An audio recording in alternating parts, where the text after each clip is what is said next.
1986년도에 11월 달에 그 스미스라는 보석 상인이 그 아리조나에서 우연히 그 수석 전시관을 들렀습니다. 그런데 15불짜리 돌멩이를 보고 깜짝 놀랐어요. 왜 그러냐면 그 돌멩이는 그냥 돌멩이가 아니라 사파이어 원석이었어요. 그래서 그 주인한테 물었어요. 이 돌이 진짜 15불이냐고. 맞다고. 그런데 주인은 비싼 줄 알고 5불을 깎아줬어요. 그래서 두말하고 10불에 사가지고 가져와서 그 사람이 가지고 있는 모든 기술을 총동원해서 목걸이, 팔찌, 반지를 만들어서 팔았는데 그거 가지고 얼마를 벌었냐? 자그마치 228만 불, 한국 돈으로 28억 원을 벌었다는 거예요. 그러니까 그 보석의 가치를 모르는 사람은 단지 그냥 10불짜리 그냥 흔한 돌멩이에 불과해요. 그런데 그 보석의 가치를 아는 사람은 그 돌은 그냥 돌이 아니라 228만 불짜리, 한국 돈으로 28억 원짜리 그 수석 사파이어 원석이었다는 것입니다. 그렇습니다. 하나님께서 우리를 만드셨을 때 그냥 길거리에 굴러다니는 그 싸구려 돌멩이로 만드신 것이 아니라 정말 228만 불 그렇게 귀하게 만드셨다는, 하나님의 형상대로 만드시고 그리고 우리에게 무한한 가능성을 주셨다는 거예요. 이 가치를 아는 사람은 인생을 정말 가치 있게 귀하게 살아요. 근데 많은 사람들이 자기의 가치를 모르고 그냥 길거리에 굴러다니는 10불짜리로 생각하고 인생을 함부로 사는 사람들이 많이 있어요. 너무나도 안타까워요. 우리는 보통 사람이 아니다는 거예요. 정말 너무나도 귀한 존재라는 거예요. 파스칼이 이런 말을 했어요. 우리 인간에게는 두 가지 양면성이 있대요. 하나는 천사가 될 정도로 거룩하게 살 수도 있고, 또 하나는 악마처럼 악한 존재로 살아갈 수 있다는 거예요. 그러니까 자기가 선택하는 것입니다. 하나님이 나에게 주신 그 무한한 가능성과 그 가치를 알고 정말 그 보석을 세공하듯이 나 자신을 갈고 다듬으면 위대한 작품이 되는 거야. 그러나 그냥 하나님이 내게 주신 그 가치를 모르고 그저 나를 그냥 싸구려에 팔아넘기면 삼류 인생이 되어버리는 거야. 그러니까 내가 나를 어떻게 보느냐, 그것이 매우 중요한 거예요. 그러니까 나에게 달려있는 거야. 내가 선택하게 달려있는, 내가 어떤 인생을 살 것인가 나에게 달려있는 거야. 오늘 말씀해 보면 모세가 2차 설교하는 것의 결론, 마지막 결론이에요. 결론. 그래서 모세가 말합니다. 너희들이 앞으로 가나안 땅에 들어가거든 그 첫 번째 소산물을 하나님께 드리라. 우리말로 하면 그 11조를 하나님께 드리라는 거죠. 그리고 너희들을 애굽에서 인도해내신 그 하나님의 은혜를 절대로 잊지 말고 감사. 그리고 3년째, 매 3년째마다 드리는 11조 그 헌물은 객과 고아와 그 나그네를 위해서 사용하라. 쉽게 말해서 하나님을 생명 다해 사랑하고 내 이웃을 내 몸까지 사랑하는 이 계명을 지킬 때 하나님께서 너희를 세계 모든 민족 위에 뛰어나게 해주시겠다. 오늘 하나님도 오늘 우리에게 그렇게 말씀하시는 거예요. 너희들이 내 계명을 지키면 세계 모든 민족 위에 뛰어나게 위대한 사람 되게 해주시겠다. 그러면 우리가 어떻게 살아야 되겠습니까? 첫째는 우리가 모든 일에 하나님을 인정해야 돼. 오늘 17절 말씀해 보면 내가 오늘날 여호와를 내 하나님으로 인정하며, 그러니까 여호와를 하나님으로 인정해야 돼. 잠언 3장 5절에 보면 너는 범사에 그를 인정하라. 그리하면 내 길을 지도하시는. 그러니까 모든 일에 하나님을 인정해야 돼. 하나님이 내 아버지시며 하나님이 하시고 하나님이 주관하시고 하나님이 역사하신다는 것을 우리가 인정할 때 하나님께서 우리를 지름길로 인도하신다는, 내 길을 지도하시라. 그 말은 그 원에 보면 우리를 지름길로 인도해 주시겠다는 것. 인생을 방황하지 않고. 그러니까 우리가 모든 일에 하나님을 인정해. 그 말은 하나님으로 하나님 되게. 마틴 루터가 그런 말 있잖아요. 하나님으로 하나님 되게 하라. 하나님. 우리 하나님 어떤 거니? 전능하신 하나님, 창조주 하나님, 역사의 주관자,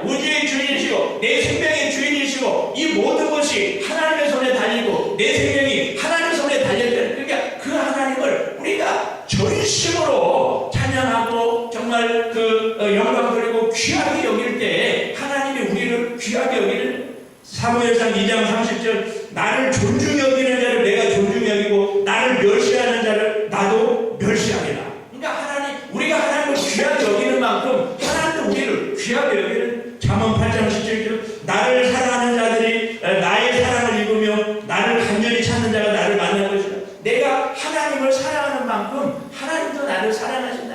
예, 물론 우리 하나님은 다 사랑하셔요. 그러나 사랑의 정도가 달라요. 예, 사랑도 그렇잖아요. 정말로 특별히 사랑하는 사람이 있는가 하면 그냥 사랑하는 사람이 있잖아요. 예, 우리가 하나님을 전심으로 사랑하는 만큼 하나님도 우리를 사랑하신다는 것입니다. 예.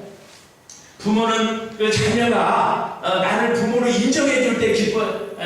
그 내 자녀들이 우리 주영의 주원이가 늘 자기들이 그 부모를 인정하고 또 자기가 그 부모 자녀로 태어난 걸 기뻐하고 그럴 때 내 마음이 기뻐요. 그런데 그렇지 않고 내 자녀로 태어난 거를 창피하게 생각하고 그러면은 그것보다 더 슬픈 것이 없어요. 우리 하나님도 마찬가지로 우리가 늘 하나님을 인정할 때 하나님께서 우리를 기뻐하십니다. 그래서 오늘 그 본문 2절에도 그 말씀이 나오죠. 오늘 신명기 26장 2절에도 그 말씀이 나오죠. 너희들이 가나안 땅에 들어가서 그 농사를 지어서 첫 소산은 하나님께 드리라. 이 말씀을 다른 말로 말하면은 하나님을 최고의 자리로 모시라는 거예요.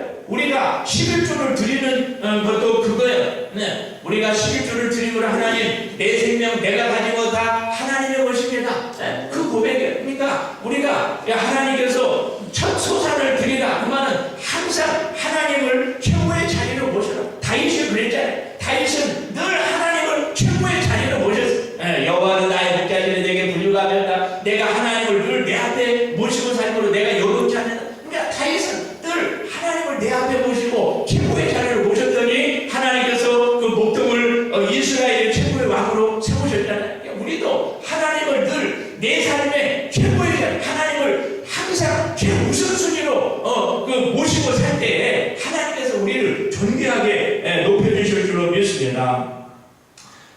우리가 그렇잖아요.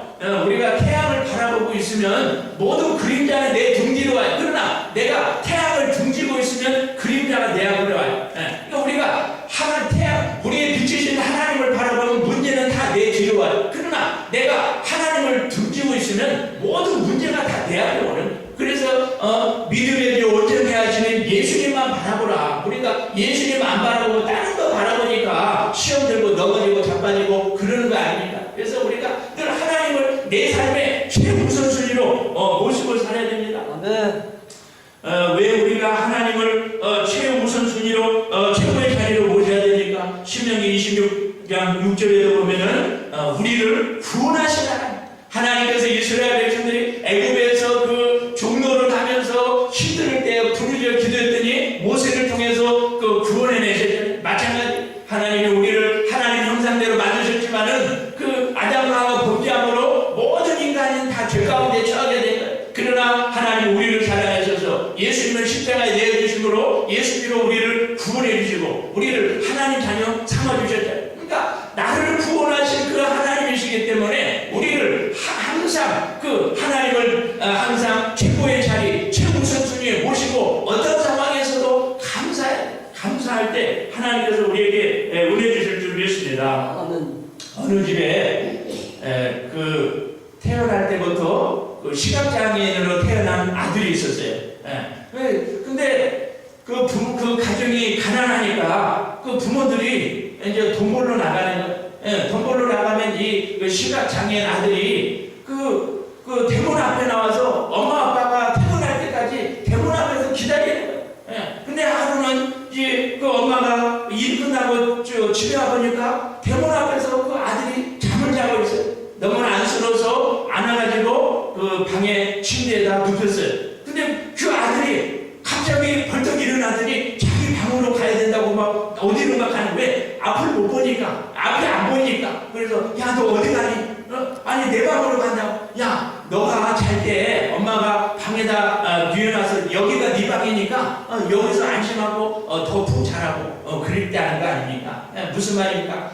이 아이가 잠잘 때 무의식 중에 엄마가 옮겨놨어요. 우리도 마찬가지. 우리가 구원받은 것이 우리가 모를 때 하나님이 누군가 모를 때 무의식 중에 우리가 하나님을 모를 때 우리를 구원해. 그래서 성령께서 깨닫게 해주시고 이제는 영의 눈이 떠 보니까 하나님의 내 아버지 예수님의 나의 구주 내가 죄인임을 안 것이지 내 이성으로 하나님을 알 수가 없어요. 네, 성령께서 깨닫게 해주셔야 하나님을 알 수 있는 것이죠. 그래서 로마서 5장 8절에 우리가 아직까지 죄인되었을 때 주님께서 우리를 십자가 죽으심으로 우리를 향한 하나님의 사랑을 확정하시다. 우리가 못된 일만 하고 나쁜 일만 하고 하나님 가시는 모습을 할 때 하나님 우리를 사랑하셔서 십자가로 구원하셨다. 이것이 바로 하나님의 은혜라는 하나님의 은혜. 네. 그래서 정말 그 우리를 창조하시고 또 우리를 구원하신 하나님이심으로 우리가 늘 그 하나님을 나의 하나님으로 인정해야 돼. 모든 일에 삶 속에 공부를 하든 살림을 하든 직장에서도 하나님을 내 아버지로 인정해야 돼.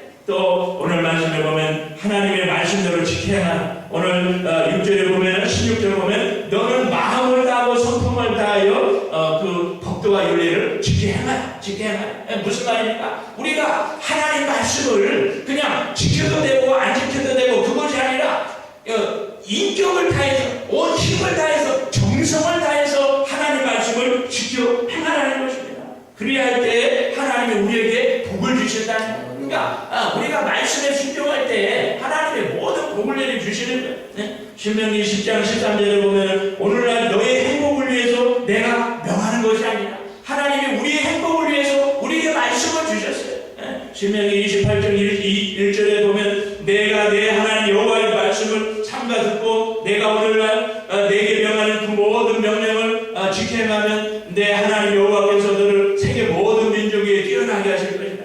하나님 말씀에 순종할 때 하나님 우리에게 복 내려주시고 우리가 잘한 대로 또 로펠러 아시지 않습니까? 로펠러가 어렸을 때부터 정말 철저하게 11조하고 정말 예배 때마다 맨 앞자리에 앉아서 예배드리고 주의 종 말씀에 순종하고 하나님을 잘 섬겼더니 40대 백만장자가 돼요. 11조를 계산하는 직원만 40명. 그렇게 하나님의 막 복을 쏟아부어 주시지 않았습니까? 그러니까 우리가 말씀에 순종할 때, 그러니까 성경을 보면 모든 복은 말씀과 관련이 되어 있어요. 말씀에 순종하면 복을 받고 순종하지 않으면 복을 못 받는 것이죠. 또 우리가 정말 주님을 사랑한다면 말씀에 순종하게 됩니다. 부부도 그렇잖아요. 정말로 남편이 아내를 사랑하면 아내 말을 들어요. 또 정말로 아내가 남편을 사랑하면 남편 말을 들어요. 왜? 사랑하니까. 사랑하는 자가 나에게 하는 말이니까 듣는 거예요. 마찬가지. 우리가 정말 하나님을 사랑하면 우리가 하나님 말씀에 순종하게 되어 요한복음 14장 21절 나의 계명을 가지고 지키는 자라야 나를 사랑하는 자니 나를 사랑하는 자는 내 아버지께 사랑을 받을 것이요 나도 그를 사랑하여 그에게 나를 나타내리라. 우리가 정말로 하나님을 사랑할 때 말씀에 순종이 아브라함이 그랬잖아요. 아브라함이 그저 그 말로만 하나님을 사랑한 것이 아니라 하나님이 아브라함에게 네 아들을 나한테 바치라. 그때 아브라함은 그 다음날 아침 일찍이 그 이삭을 깨워가지고 두 종과 함께 3일길을 걸어서 모리아산에 갔잖아요. 그리고 그 제단을 쌓고 그 이삭을 결박하고 누운 다음에 정말 칼을 빼서 죽이려고 할 때 하나님 오히려 하나님이 놀래가지고 아브라함아 네 아들한테 손대지 말라. 이제서 네가 나 사랑하는 줄 내가 알았다. 무슨 말입니까? 아브라함이 정말 백세에 난 아들까지 하나님께 바칠 때 정말로 아브라함이 나 사랑한다는 걸 하나님이 아셨다는 거예요. 우리 하나님도 마찬가지. 말로만 사랑하는 것이 아니라 정말 우리가 주님을 사랑한다면 행함으로 사랑하고 정말 순종함으로 사랑하고 정말 우리의 가정을 바침으로 사랑하게 되어 있는 것입니다. 누가복음 1장 38편 마리아가 가로되 주의 계집종연이 말씀대로 내게 이루어지이다. 그 당시에는 결혼하지 않은 처녀가 임신하면 그 동네 한가운데 끌고 가서 돌로 쳐 죽였어요. 근데 마리아가 뭐라고 합니까? 하나님 저는 미천한 계집종이니까 내가 하나님의 아들 예수님을 낳고 나서 돌에 맞아 죽어도 좋습니다. 나 같은 계집종이 정말 어떻게 그런 위대한 일을 할 수 있습니까? 하나님의 말씀대로 이루어지기를 원합니다. 얼마나 위대합니까? 그런 믿음이 있으니까 하나님이 예수님이 마리아를 통해서 이 땅에 태어난 거예요. 나는 계집종입니다. 나는 미천한 종입니다. 내가 죽어서라도 예수님을 낳을 수 있다면 그렇게 되기를 원합니다. 그렇게 고백한 거 아닙니까? 우리도 늘 그 말씀에 순종할 때 하나님의 역사를 줄로 믿습니다. 아리조나주 피닉스에 어떤 남자가 그 결혼을 해서 이제 아들도 2명이나 낳아서, 근데 그 우발적으로 사람을 죽여가지고 이제 그 감옥에 가서 10년형을 받았어요. 그런데 이 사람이 감옥에 가서 10년 동안 감옥 생활하는 동안에 그 자기 일을 반성하기는커녕 내가 그 복수의 칼을 갈았어. 내가 이 감옥에서 나가기만 해봐라. 저 나를 그 잡아놓은 저 형사관부터 처치하겠다. 그러면서 복수의 칼을 갈았어요. 그리고 이제 10년이 돼서 감옥에서 나왔어요. 그래서 집에 와서 보니까 그 아내는 도망가 버리고 그 어린 2 자식만 울고 있는 거예요. 근데 그 2 자식을 보는 순간 마음이 녹아내렸어요. 그래서 내가 막 살면 우리 자녀들을 어떻게 될까? 그래서 이렇게 살면 안 되겠다. 그리고 마음을 이제 정리하기 위해서 교회를 갔어요. 근데 그날따라 목사님 설교가 거듭남에 대한 설교였어요. 우리는 다 죄인입니다. 예수님이 우리 위해 십자가 지시고 부활하셨습니다. 누구라도 예수 믿으면 죄사함받고 새 사람 될 수 있습니다. 근데 말씀을 듣는 순간 마음이 뜨거워졌어요. 그래가지고 회개가 터졌어요. 그리고 예배가 끝나고 나서 강단에 올라와서 간증을 했어요. 사실은 제가 오늘 밤에 사람을 죽이려고 권총을 가슴에 품고 왔다고. 그러나 오늘 내가 그 목사님 말씀을 듣고 은혜 받고 회개를 했다고. 이제는 내가 권총을 가슴에 품고 다니는 사람이 아니라 하나님의 복음을 가슴에 품고 다니면서 복음을 전하는 사람이 되겠다고. 이렇게 새 사람이 되었다는 거예요. 보세요. 누구라도 말씀을 들을 때 말씀이 내 속에서 역사한다는 거예요. 그래서 그 미운 마음이 사랑과 용서의 마음으로 바뀌고 그 불평하는 마음이 감사로 바뀌고 교만한 마음이 겸손으로 바뀌고 그렇게 우리의 마음이 바뀐다는, 욕심 부리는 사람들이 이제는 나눠주며 살게 그렇게 된다는 것입니다. 이게 바로 말씀의 역사. 우리가 말씀을 믿고 순종할 때 이런 역사가 나타날 줄로 믿습니다. 또 오늘 말씀에 보면 우리가 하나님을 인정하고 말씀에 순종할 때 하나님이 우리에게 3가지 복을 주시죠. 첫째는 기도 응답의 복을 주시죠. 17절에 보니까 내가 오늘날 여호와를 내 하나님으로 인정하고 또 그도를 행하고 그 규례와 명령과 법도를 지키며 그 소리를 들으리라. 우리가 말씀에 순종하면서 기도할 때 하나님은 우리 기도를 들어줘요. 근데 말씀에 순종하지 않고 복 달라고 하면은 하나님은 우리 기도를 안 들어주셔요. 그러니까 네가 내 말 안 들었으니까 나도 네 말 안 들어. 하나님이 그러시는 거예요. 우리가 정말 말씀에 순종하면서 기도할 때 하나님이 우리 기도 응답해 주셔요. 그래서 그 사무엘상 15장 22절 보면은 그 사무엘이 그 사울왕한테 말합니다. 순종이 제사보다 낫고 듣는 것이 수양의 기름보다 낫다. 우리가 말씀에 순종하는 것이 최고의 제사라는 거예요. 우리가 말씀에 순종할 때 하나님도 우리 기도를 들어주십니다. 또 오늘 말씀에 보면 보배로운 백성 되게 해주시겠다. 18절 우리 같이 한 목소리 읽겠습니다. 시작. 여호와께서도 내게 말씀하신 대로 오늘날 너를 자기의 보배로운 백성으로 인정하시고 또 그 모든 명령을 지키게 하리라. 우리가 하나님을 인정하고 말씀에 순종할 때 하나님께서 우리를 보배로운 백성으로 삼아주시겠다는 거예요. 그러니까 하나님은 우리를 보석처럼 귀하게 여기시는 거예요. 부모는 자녀가 보배예요. 그러니까 하나님이 우리를 보배로 여기신다는 보배로. 하나님께서 우리 한 사람 이름을 불러가면서 용성아 너는 나의 보배야. 하나님이 우리를 너무나도 귀하게 여기신다. 출애굽기 36장 39장 6절에 보면은 이런 말씀이 있어요. 제사장의 옷 그 어깨에 그 견대를 다는데 그 보석에다가 이스라엘의 12아들의 이름을 다 새기라. 그런 말씀이 있어요. 또 그 가슴에 붙이는 흉배에도 그 보석을 그 4줄로 보석을 다는 그 보석에도 이스라엘의 12아들의 이름을 새기라. 그런 말씀이 있어요. 그러니까 하나님이 우리 이름을 보석에 새겼다는 거예요. 그 말은 하나님이 우리를 보석처럼 귀하게 여긴다. 하나님이 우리를 너무나도 귀하게 여긴다. 따라서 하나님이 우리를 귀하게 여김으로 나도 나를 귀하게 여겨야 돼. 내 인생을 함부로 살면 안 된다. 왜? 하나님이 나를 귀하게 여겨. 그래서 TD라는 신학자가 그러면 믿음이 뭐냐? 하나님이 나를 예수 안에서 받아주셨으므로 나도 나를 받아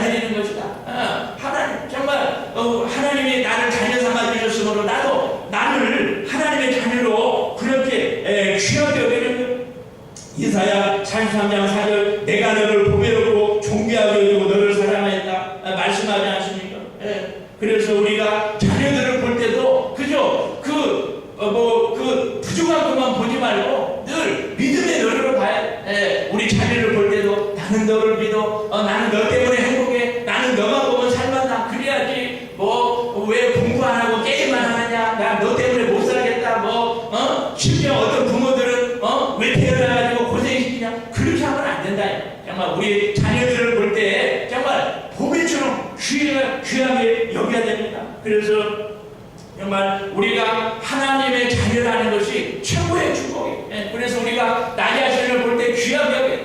정말 나는 하나님을 사랑하시는 하나님의 자녀다. 이것이 확실하게 믿어지면요, 어떤 고난도 다 이기는 거야. 왜?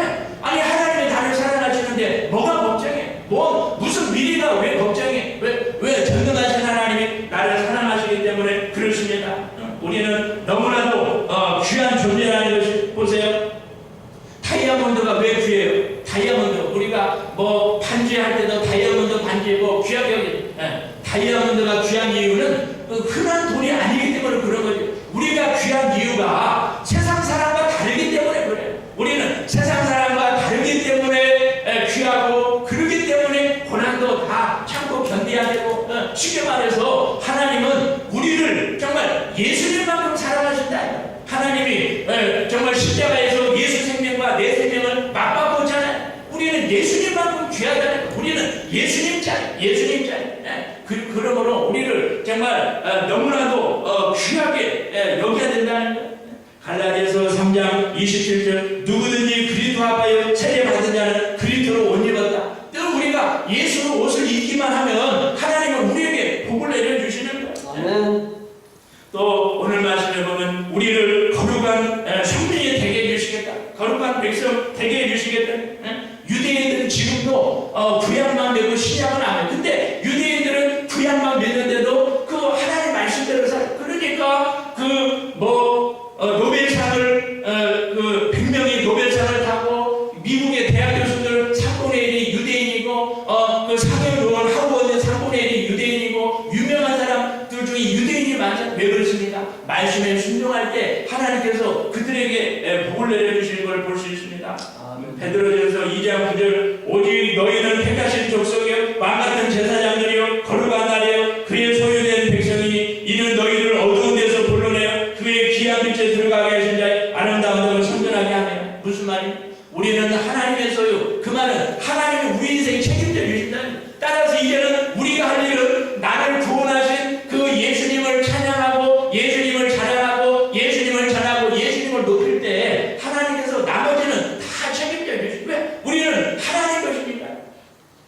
영국의 피터 그레들리 목사님이 잿더미 속에서 살아나오다, 그런 책을 썼어요. 그 엄마가 자기 어렸을 때 난로가에다가 혼자 놔두고 그냥 집을 나가버렸어요. 근데 난로가 가열되면서 불이 나가지고 그 이 손가락에 다 타버렸어요. 손목만 남아있는 거예요. 거기다가 아버지는 알코올 중독자에다가 도박 중독자예요. 어머니도 알코올 중독자예요. 또 형제는 얼마나 9형제.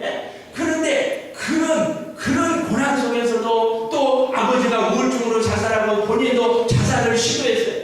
그런데 자기 누나가 그를 교회로 인도했어요. 그리고 은혜를 받았어요.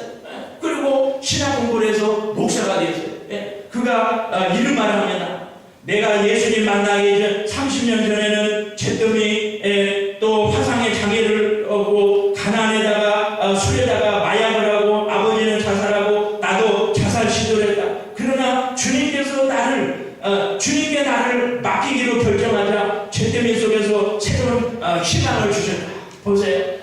우리가 어떤 상황에서도 예수님 믿고 말씀대로 살 때 하나님께서 우리를 이렇게 정말 우리 인생 전환이고, 우리 인생을 완전히 바꾸는 그런 역사가 나타날 줄로 믿습니다. 오늘 말씀대로 어떤 상황에 하나님을 인정하고 말씀에 순종할 때 하나님 우리 기도 들어주시고, 또 우리를 보배로운 백성 삼아주시고 우리를 거룩한 선민 되게 하실 믿습니다. 우리 이 시간 말씀을 생각하며 기도합시다. 우리가 어떠한 상황에서도 늘 하나님을 나의 하나님으로 인정하며 살고 말씀에 절대 순종하며 살게 해달라고, 그리고 그렇게 살 때 하나님께서 우리 기도를 들어주시고 보배로운 백성, 또 거룩한 백성 삼아주시도록 우리 한번 통성으로 기도하겠습니다. 주여, 주여, 주여. 우리 하나님 아버지 감사합니다. 어릴 때 말씀을 통해 깨닫게 도와주시니 감사합니다. 우리는 보통 사람이 아닙니다. 우리는 예수님만큼 귀합니다. 하나님께서 예수 생명과 나와 맞바꿨습니다. 우리는 예수님 자녀입니다. 아버지 하나님 주여, 내가 나를 귀하게 여기고 인생을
453장 찬양하며 예물 드리겠습니다.